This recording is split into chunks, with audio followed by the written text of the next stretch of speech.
Right, so welcome everyone to our weekly call. Hope you all have had a fantastic weekend and are back refreshed and raring to go for the new week. Let me just share my screen and say, terms of our structure for the call today. Oh, ignore that link. Apologies, that's sloppy editing on my part.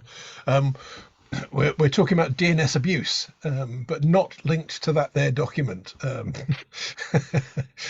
which would be a surprise to Peter, I suspect, if we were to link to that. I do apologise. I will edit it out. But so we're talking about sort of DNS abuse, which I know was a topic of some debate at ICANN a week or so ago. Then we'll pick up on a number of recent developments, forthcoming events, and any other business that you wish to raise. So without further ado, let me stop sharing my slide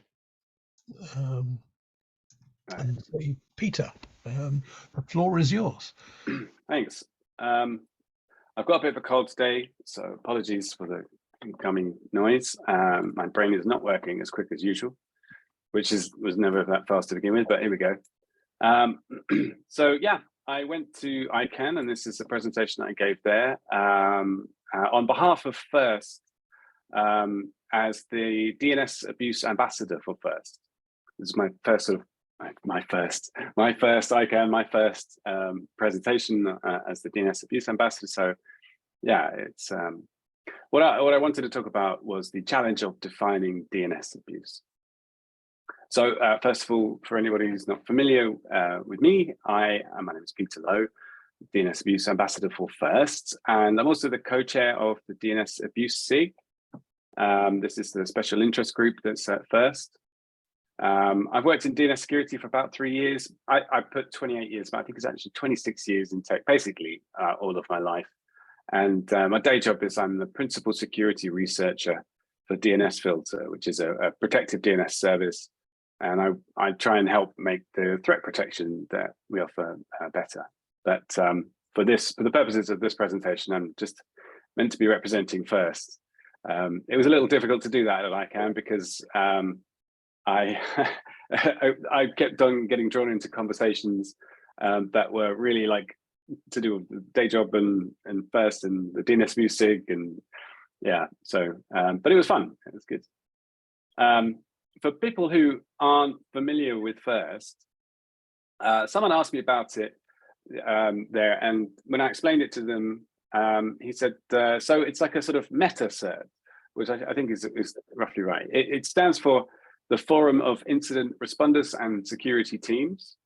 So it's people who are sort of in operational technical roles, and it was founded in 1990, and it has a great name. I think FIRST is, I love the acronym, but it's quite tricky to search for things like you know, FIRST DNS SIG or FIRST whatever, and also when, as I've already done, when I'm using the word FIRST and the term FIRST in the same sentence, it gets a bit confusing. FIRST enables incident responders and security teams. The mission is to engage with their peers, to allow them to have a shared understanding of security problems. And it does this by developing technologies and standards, and by fostering an environment conducive to their work. So they do a lot of different things, and the SIGs are a really important part of it. The TLP SIG is a major one because they developed the traffic light protocol, which is used by CISA and all sorts of people. New version 2 coming out, or come out. A DNS Abuse SIG, of course, and a passive DNS, cyber threat intelligence, all sorts of different things, ethics. Yeah, so a lot of really interesting topics there. Yeah, so the topic of this talk, rather than background. DNS abuse is something that's used, the term is used a lot. People, you know, I hear it from different people in different contexts all the time. And the thing about it is that it means different things to different people. And that's, I think, the main thing that I want to try and remind people of in this presentation, because that's sort of the key point. Everybody has their own understanding. So for a lot of people, it's just malicious domain registrations. For registries and registrars, that's really what they care about. And for other people, it means how DNS is being used to affect abuse. So how DNS is being used to enable abuse. For other people, it's abusing the DNS itself. So it's like skewing the standards or abusing packet sizes and things like this to make sure to actually attack the DNS, the domain name system. So with all these different perspectives, it just means that it's hard to define exactly what this means. So I went and had a look for some different examples of what people, how they defined it. And there was a guy who actually asked this question on Quora, and one of the responses said that DNS abuse is using some or all parts of a DNS infrastructure to do something it wasn't designed to do. I think that covers some of it. I think maybe should probably point out that it's for a malicious use, because there's a lot of fun things you can do with DNS that it wasn't designed to do, which may not constitute DNS abuse. There was an article on SIDN where they said that when people use our DNS servers, there is less server capacity available for others. Excessive use can therefore create problems for everyone else. So they're concerned with their infrastructure capacity and who is attacking their servers. That's what they mean by DNS abuse. The DNS Abuse Institute defines DNS abuse as being comprised of 5 broad categories of harmful activity insofar as they intersect with the DNS: malware, botnets, phishing, farming, and spam, when it serves as a delivery mechanism for the other forms of DNS abuse. That this is something where they chose a relatively narrow definition because they wanted to make sure that the scope of what they were looking at isn't too broad. So they picked things which were, well, possible to find evidence of, or easier to find evidence of. I think this was the main motivation for them. There was a great article in Dot Magazine on the debate around defining, there was something else than DNS abuse, which is domain name system abuse is any activity that makes use of domain names or the DNS protocol to carry out harmful or illegal activity. I think that's maybe a little bit closer to my personal definition or how I think about it. The EU, in their study on domain name abuse, defined it as DNS abuse is any activity that makes use of domain names or the DNS protocol to carry out harmful or, oh, I'm sorry. I did the same thing when I presented this, the tech day in ICANN. I realized I copied the same thing. There is a different definition. I can't remember which one was different in the article. I really should have fixed this before I'm going to forget next time as well. We'll finish this and I will forget to update this slide. Well, there was another one that was slightly different.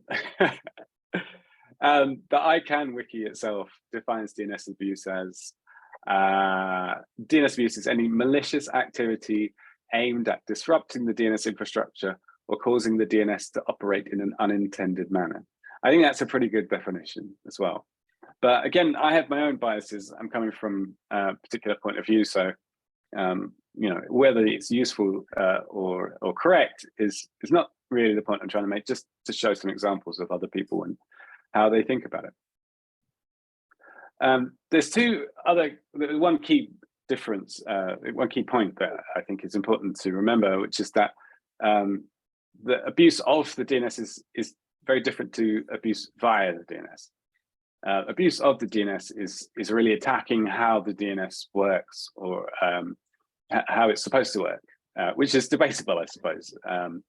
I think how it's supposed to work is just returning records, but it's more complicated than that, obviously. But abuse via the DNS is where the DNS is actually working as it's intended. Command and control domains where ransomware is communicating with infected hosts.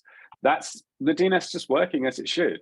phishing, spam, and typo squatting. They're all just people registering a malicious domain or trying to take advantage of the way that the DNS works.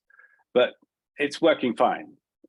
So those two different approaches are, people who are operating servers or writing standards, as opposed to people who are, the victims of it or working to protect people against the effects of one type of DNS abuse. Another example of how this is so difficult and why it's so difficult to define is because there's so many different people who are looking into DNS abuse. We have on the DNS Abuse SIG, we have a couple of wiki pages, and one of them is a list of DNS abuse organizations and related groups. And this I copied from that page, and I think it's already out of date. And I can think of a couple more that probably should be on there as well. And I came across another a special interest technology forum of technology, a SIFT from ICANN, which is about DNS abuse measurement, which should be on here. So there's the first DNS Abuse SIG, which I already mentioned, of course, which is focused on DNS abuse. The DNS Abuse Institute, which is from the PIR, the Global Cyber Alliance, ICANN's SSAC on its own has a hot topic there as well. As Shadow Server, Spam House, and Serval, they're not maybe shouldn't be under focus on DNS abuse, but there's a strong component of what they're looking at. And then related groups. Oh, Brett, do you want to ask? Yeah, I just wanted to add another group in there that you haven't got, which is the CCNSO at ICANN, the country code name supporting organization, have something called the DASC, which is the DNS Abuse Steering Committee, which I'm a member of, which are doing some coordination work between CCTLDs. So I spent a week at the ICANN AGM, and I'm still learning new things about this. It's such a big organization. Thank you, Brett. I will look into that afterwards and add it to the list. Thanks. But yeah, it feels like every day I'm coming across some new organization that's to do with this. I was just reading about the DNS Research Foundation. We're getting an update from, I think, Emily Taylor next week on this call. And I'm sure that they're going to be, DNS abuse is going to be an important thing for them as well. And other people who are just sort of on the related groups, there's the Messaging Malware Mobile Anti-Abuse Working Group, or M3org, the Names and Numbers Committee, Kindness, which was kind of showcased at the ICANN AGM recently, which is a set of best common practices for DNS operators, and the ITF DNS Op working group and the RIPE DNS working group, APWG, this DNS OARC areas which are looking at this kind of things.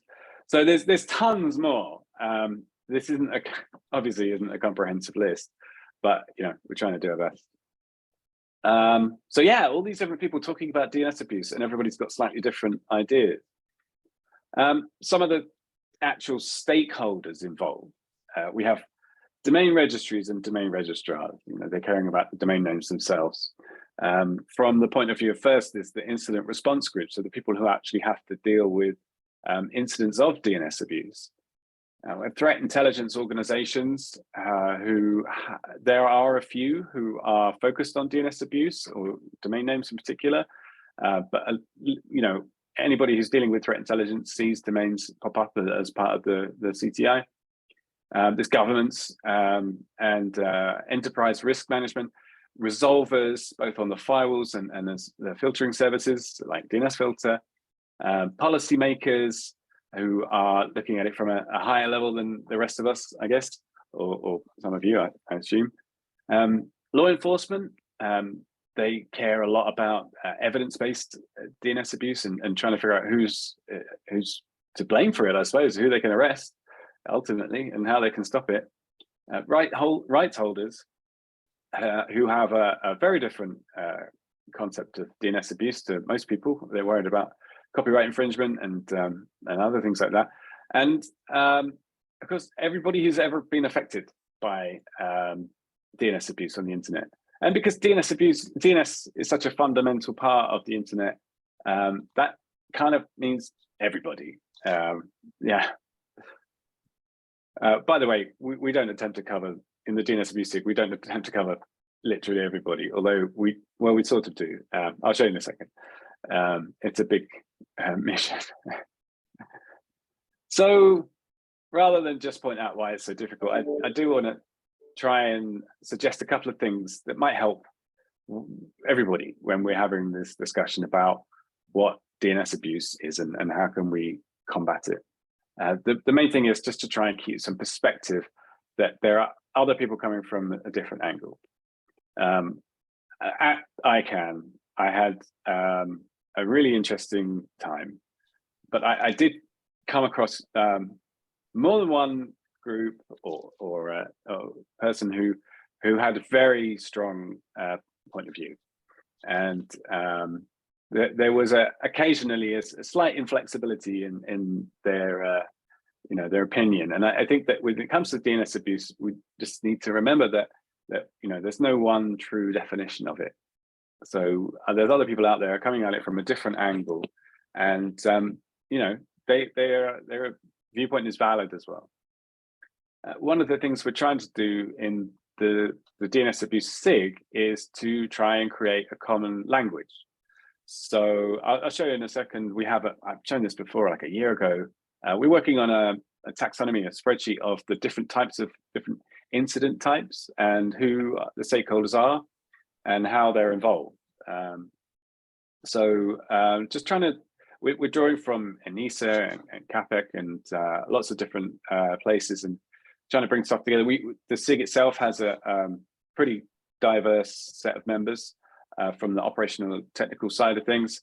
And yeah, it's good that we have such a broad range of input, because there's been often a situation where somebody's gone, oh yeah, but what about this? And it's because there wasn't anybody else who was coming from that point of view. And for myself, as the DNS Abuse Ambassador, I'm trying to just facilitate conversations and remind people about this, to just kind of get people talking and annoy them enough so that they remember that we're all on the same side, really. So just kind of beat that drum. So yeah, just a bit more about our SIG, special interest group. We're working on providing that common language and developing this classification scheme. There's a screenshot coming up next, which sort of looks a bit like this. Yeah, we have this great representation of people from have certs, governance, commercial resolvers, public resolvers, law enforcement registries, registrars, cyber threat intelligence. And I put other governments. I really need to fix these slides before I do this again. This one. Though this is a copy that is specifically the one I presented to ICANN, so maybe I shouldn't touch it.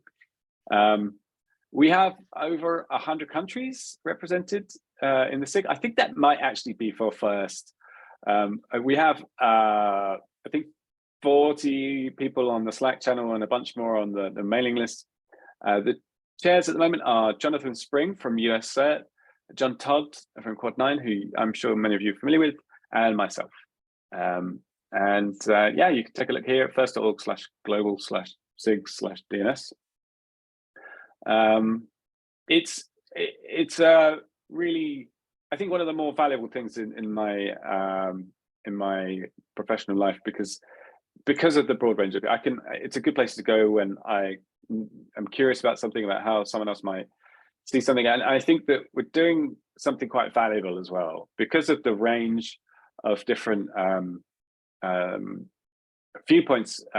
It's hard to get a sort of a good overview. The first is coming from the point of view of incident responders and security teams, but because they need to deal with everybody else, we're trying to. Sorry. Oh, Yeah, so here's just a sort of a preview of what the document that we were working on. There's multiple different tabs. What we've done is we've listed the different types of incidents that we could think of. There's been much discussion about all of this stuff, by the way, and I'm sure that as soon as we release it into the wild, there'll be a lot of people telling us why we're wrong or what we've missed out. But this is what we've come up with so far. And then we have the different types of stakeholders that are involved, so registries, registrars, resellers, network operators, etc., who from the SIG has been responsible for saying this particular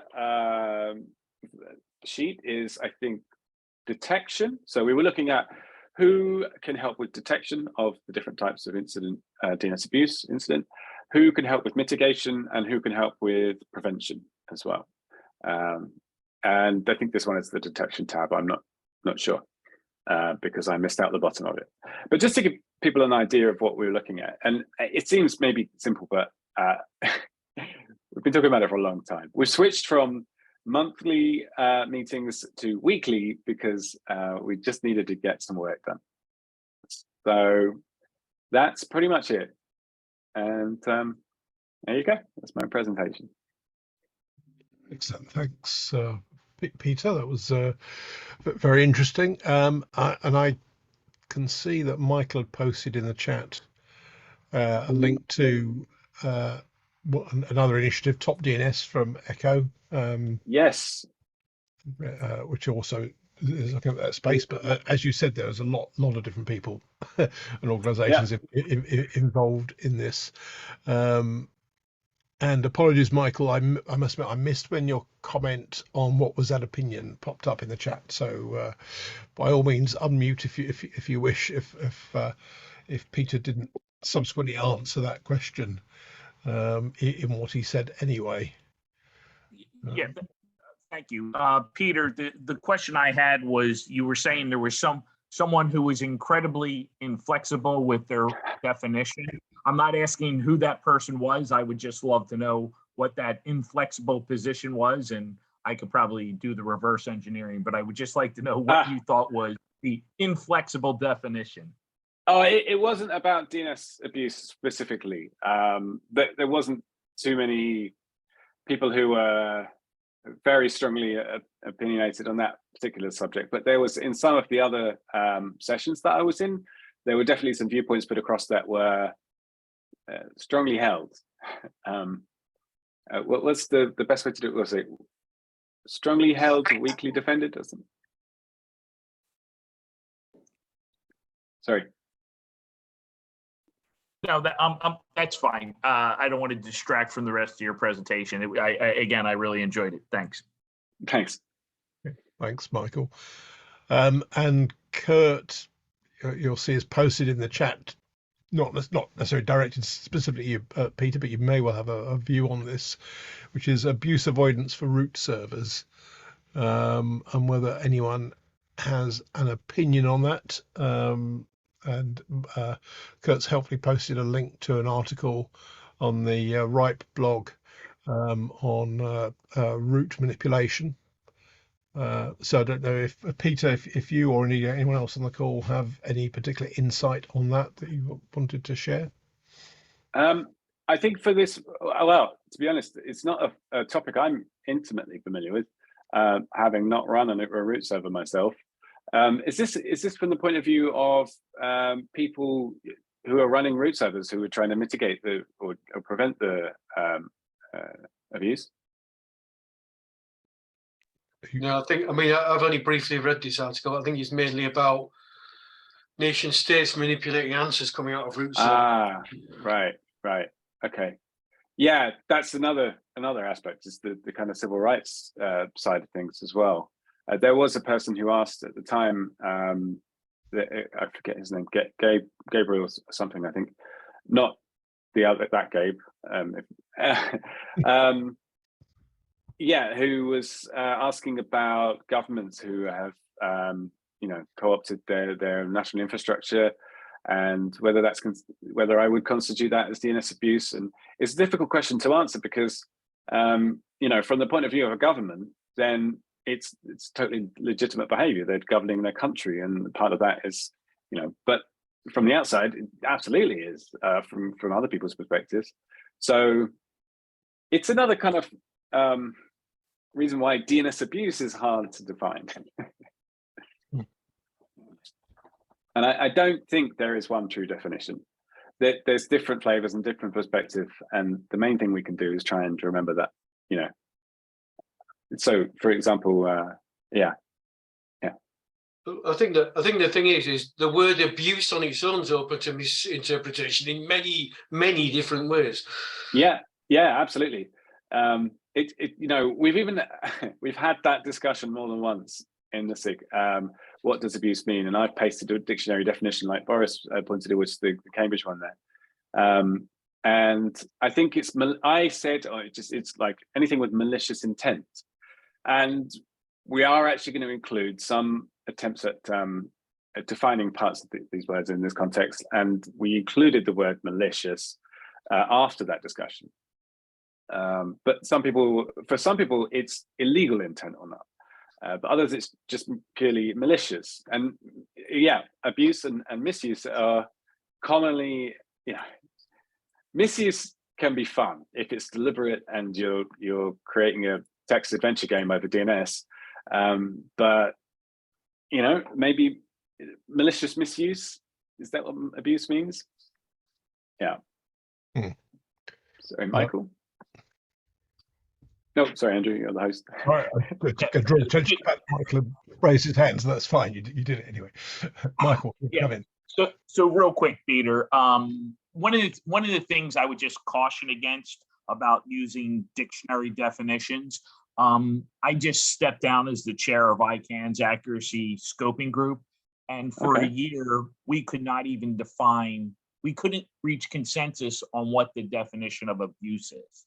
And I literally went and had 20 different dictionary definitions of the word abuse, which fell into one of two buckets.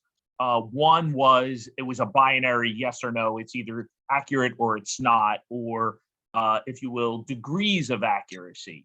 So I while I understand wanting to rely upon dictionary definitions, sadly, that does not necessarily work with this community, because they'll just go find their definition in the dictionary that suits their particular point of view. So yeah, I think absolutely. Sorry, go on, Brett. I was just going to say, I think that at the end in the Q&A part of your talk at ICANN, Peter, there was a guy who brought up a lot of thoughts about the definition, and I tried to get some of my thoughts across at the same time, which were basically the ICANN community spent a lot of time over many years trying to define what DNS abuse is, and we need to probably stop procrastinating about what it is and get on and do something about it. And I think that's what various bits of the ICANN community are trying to do now. Yeah, absolutely. I was going to say the same thing. The cat's out of the bag. That there's no going back to try and define it specifically to what you think it should be is never going to work, because there are so many different points of view, and the term itself is basically fuzzy. And I don't think it would ever have worked, because those two words together, well, two terms together, DNS abuse, are, it's language, which is malleable in itself, and it's going to change over time. So, and if we keep on spending the next 5 years trying to define what it is, and just let the bad guys get on with it, that's not really effective use of time. So the fact that it's so challenging, I think. Let's remember that everybody else has a different point of view, and then get on with it, as you say, Brett. Exactly. I can see in the chat, Roy has rightly pointed out that even at government level, in some countries, government-led actions you could define as malicious. Hopefully not in democracies, but I guess depending on your point of view. And who you are, so I think that's important. Suzanne Yeah, Suzanne's right. Just even inside ICANN, there's enough different stakeholders that that the SAC, the GAC, PSWG. I don't know that acronym. That's another new one for me. PSWG. Public Safety Working Group. Ah, okay, thanks. Yeah, different definitions are needed for different actors and purposes. Absolutely. So it looks like you got consensus not to wait for consensus definition. Excellent. Excellent. I'm going to have to come up with a different presentation now. So if it was me, I'd probably go for something which says a definition which started, it can include some or all of the following, and keep it. Yeah, I mean, the main point is just to try and remind people, get people talking, and as a lot of people have pointed out, just let's try and get on with the job. Although saying that, we're trying to be concise in the SIG by listing all the different types of DNS abuse. So yeah, I think it's going to be a useful document. Hopefully Jonathan Spring, Jono, is going to present that in the near future. Good. Does anyone else have any questions or comments for Peter? Either sort of unmute and you can talk, or put them in the chat as you prefer.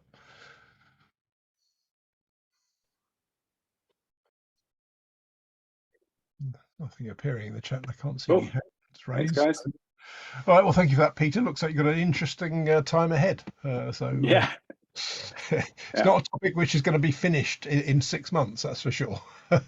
No. Yeah, it was actually it was highlighted. DNS abuse was highlighted in the introduction by the CEO at the AGM. So definitely not going away. Thanks. Thank you. Right, let me go back to share my screen for a moment, just to remind us where we are. And I'll see if I can find afterwards, by the way, a link to, I presume your slides, Peter, are on the ICANN site. They are, although, sorry, I will post a link to the Google slides here. Oh, fantastic. Save me finding them. Appreciate that. Brilliant. Thank you.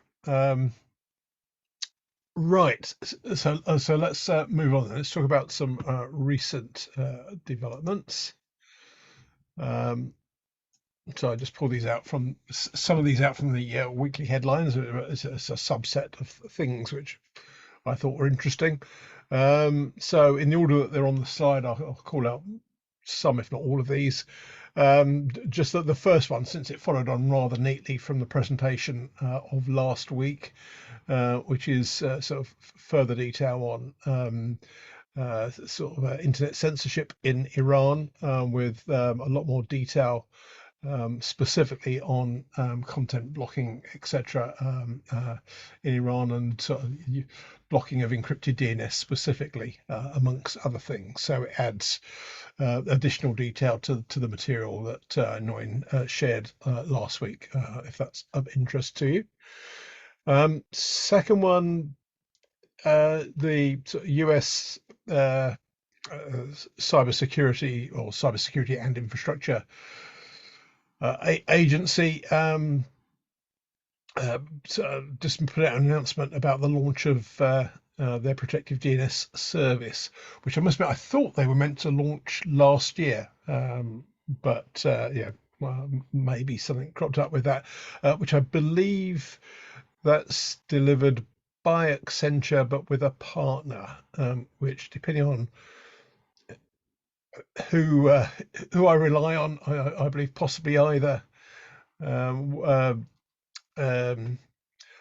Cloudflare or Akamai, or possibly both, are involved in the delivery of the service on the back end. So I don't know if anyone is better informed than me on the specific delivery partners on that is able to comment on it. Peter, did you want to come in on that? Yeah, I wanted to actually ask this question specifically because I looked into this and I started getting very confused. I thought that the CISA one was provided by Cloudflare, and then someone corrected me and said, "Oh no, that's Akamai."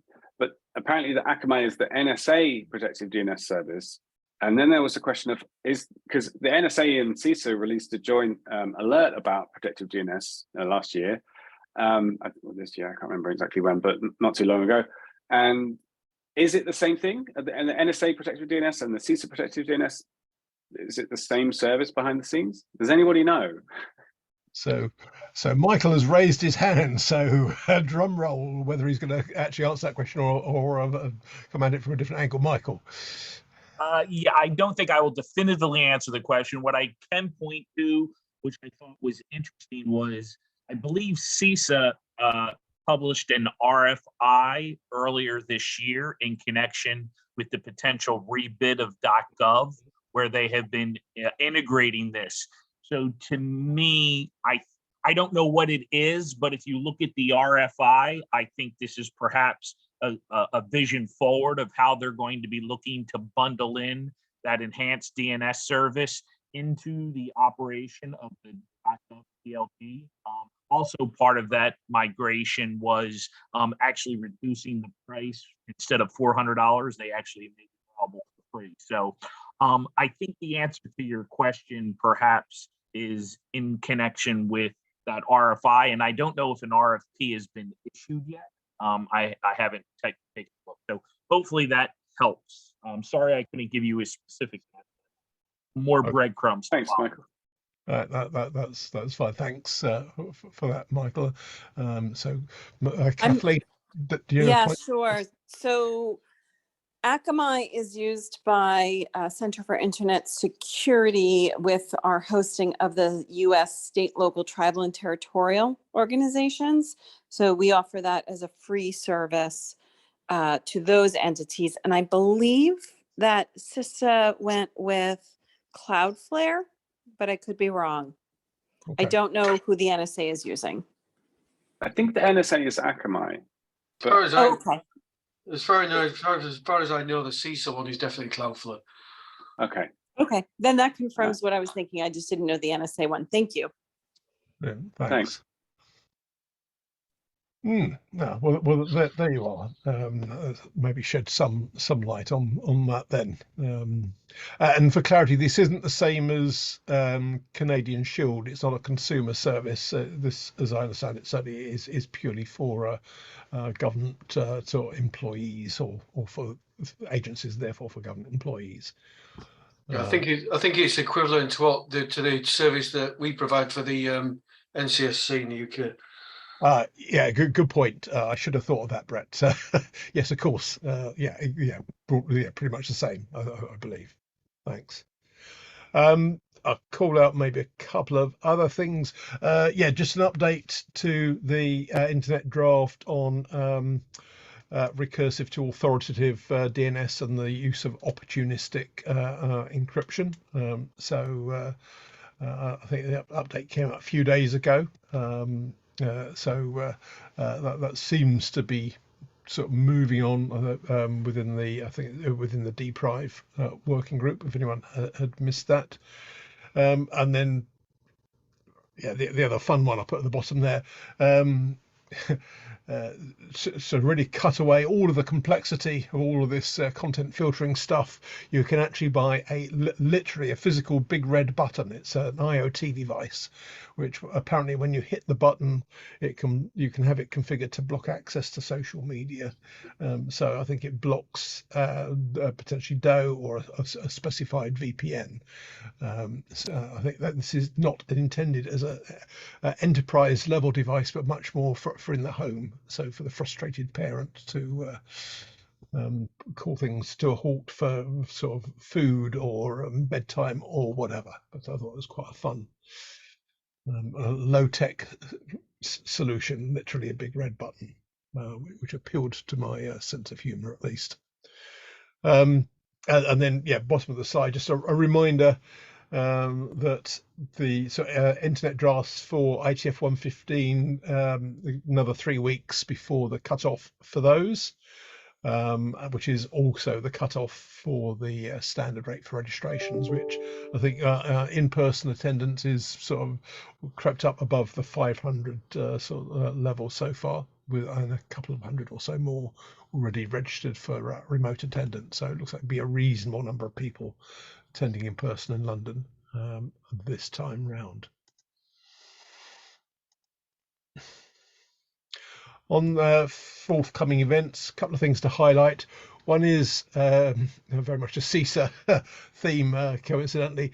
The summit was scheduled to take place middle of this week, but that's been postponed, I think, because of the impact of the hurricane in sort of southern US, so or the eastern seaboard. So the new date hasn't been set yet, but the session middle of this week has been postponed. I've already mentioned sort of 3 weeks away before we get to DNS OARC and RIPE 85. And the other one which has just come up, which we discussed briefly earlier, is the ICANN DNS Symposium, which is been sort of put in for the 15th and 16th of November. And there's a call for sort of presentations, etc., which is a link to that.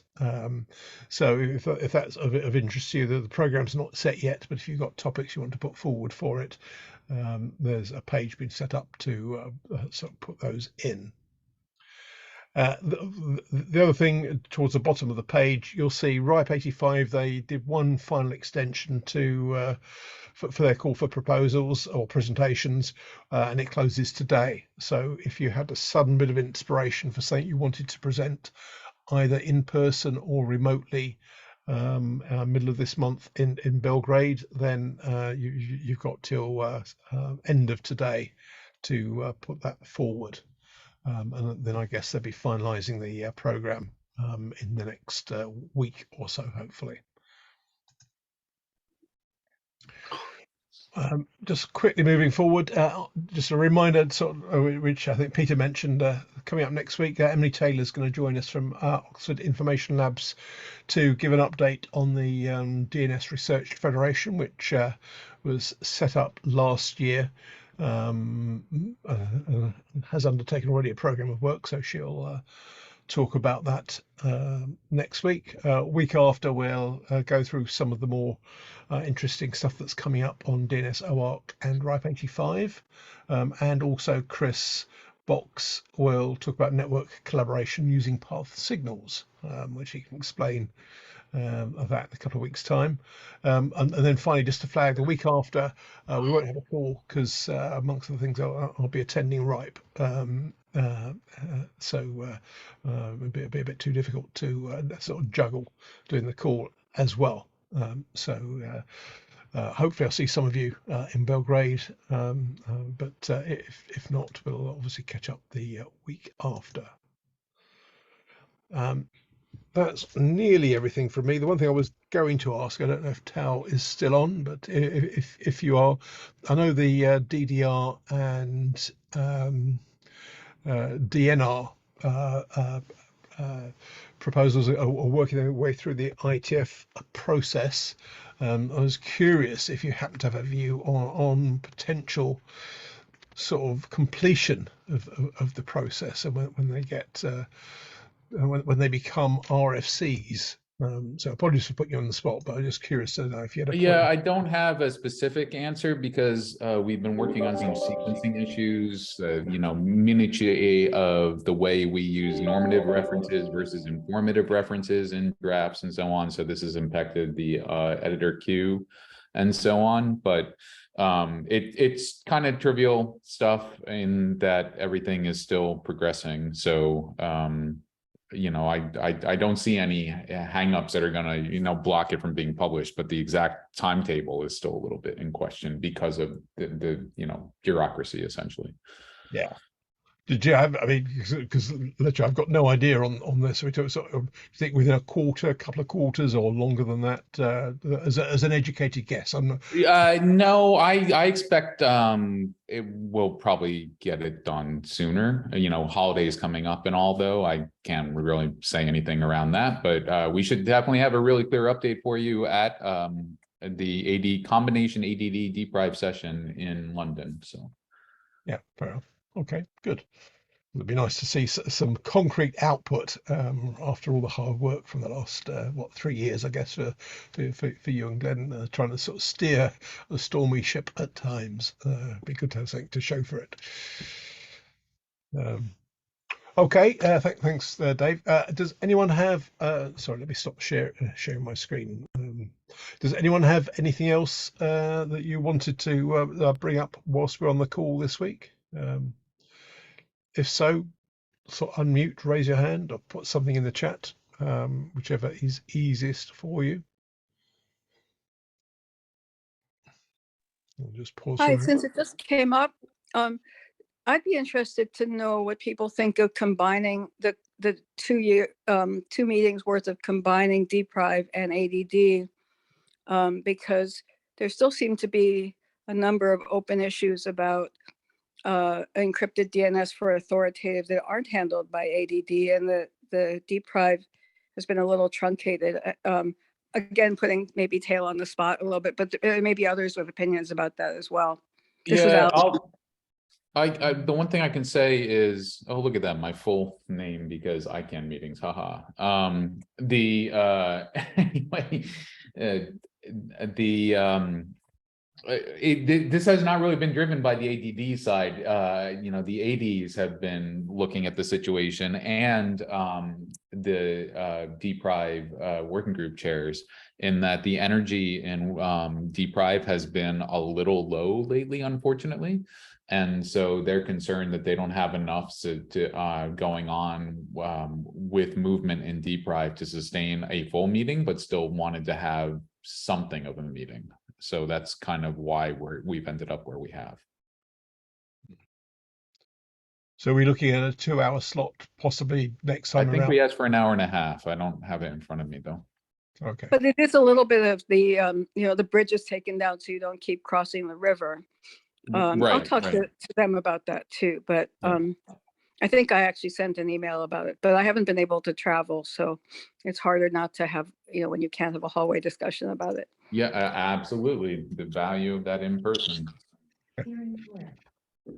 Are you planning to come to London, Alison? Is that a possibility, or? No, I really wanted to, but I'm unable to travel yet. So I don't know when, but I'll just try to be as active as possible on the online meetings. Yeah, fair enough. Okay, well, that's a good question. Does anyone else have anything on their minds at the moment? Because now's a good chance to raise it if you do.